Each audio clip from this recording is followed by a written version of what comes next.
আসসালামু আলাইকুম। সবাই কেমন আছেন? আলহামদুলিল্লাহ আপনাদের দোয়ায় আমরা অনেক ভালো আছি। আজ ২১শে ফেব্রুয়ারি।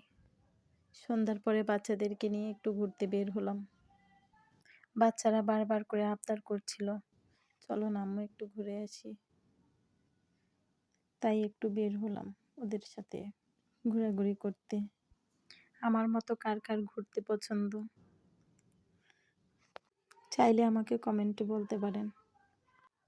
আমার বাচ্চারা তো কিছু কিনতে পারুক বা নাই পারুক, ওরা যে ঘুরতে বের হয়েছে তাতেই খুশি।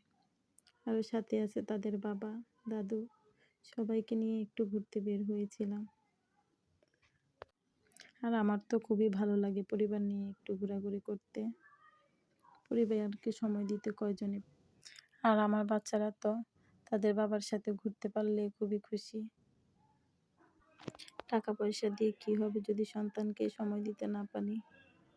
আজ আছে টাকা, কাল নাও থাকতে পারে, কিন্তু দুনিয়াকে উপভোগ করতে শিখুন। আমার তো সবসময় আমার বাচ্চাদেরকে নিয়ে ঘুরতে যেতে অনেক ভালো লাগে। যেমন বাচ্চারা খুশি হয় তেমন আমিও খুশি হই। আলহামদুলিল্লাহ। বাড়ি গাড়ি এমনও সময় আসতে পারে বাচ্চাদেরকে আমরা সময় দিতে পারবো না। আবার এমনও তো হতে পারে যে বাচ্চারা আমাদেরকে সময় দিতে পারবে না। তাই যতটুকু সময় পাই বাচ্চাদেরকে সময় দেওয়ার চেষ্টা করি। আলহামদুলিল্লাহ। আর এদিকে আমি, আমার শাশুড়ি আর আমার মেয়ে বসে বসে গল্প করছিলাম। আর এখানে আমার ছেলে আর তার বাবা আমাদের জন্য বাদাম কিনছে। আমার তো বাদাম খুবই পছন্দ। আপনাদের কার কাছে কেমন লাগে তা জানি না। আল্লাহ হাফেজ।